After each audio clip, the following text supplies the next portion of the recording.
Marty Sprinzen. He's the founder and CEO of Vantic. Sorry. Oh, you're good. Marty's a visionary leader and successful software engineer. Vantic's product enables organizations to easily and quickly create real-time software applications that can be integrated into multiple technology. Let's give him a round of applause for Marty.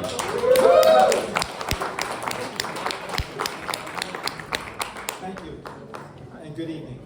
So, how many people here are actually really scared about what we're doing to the planet? Maybe half. Okay, so does everybody else think we're going to solve the problems before they get worse? How many people think that? Not as many. So let me present an argument to you. We all know what's happening. LA fires, droughts everywhere. People are dying. Is it going to get better? No, it's going to get worse.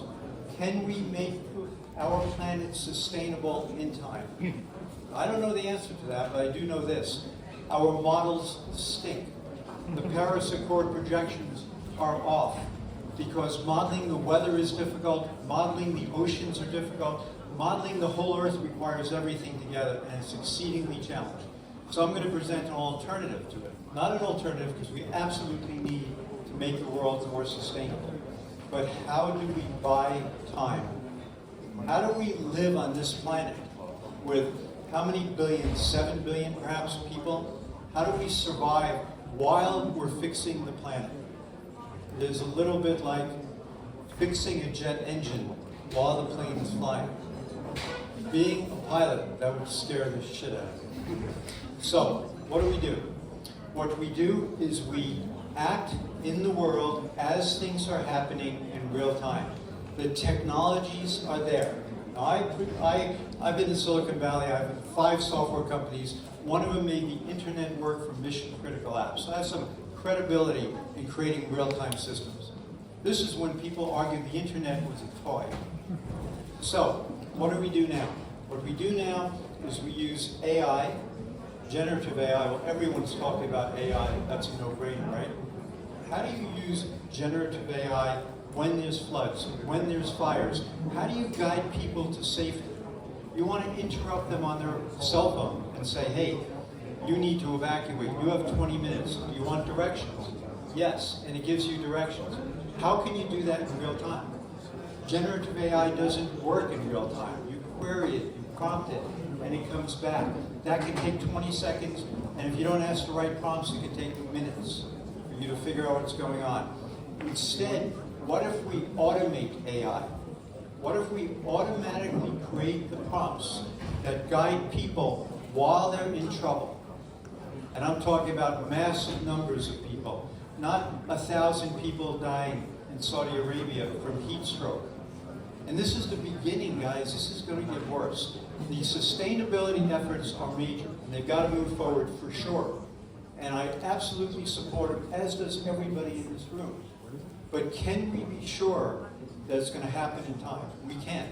So what we have to do is model things as they're occurring and take actions as they're occurring.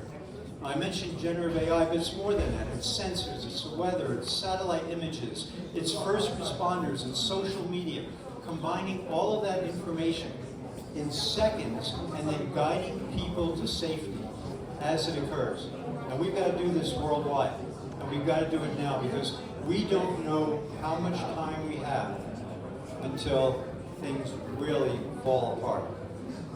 I took a nuclear Russian-powered icebreaker to the North Pole with my kids 15 years ago. After I sold the company, I was taking some time off, and there were climatologists, ecologists on that ship giving presentations. And that was the beginning where I realized things are happening faster than ever.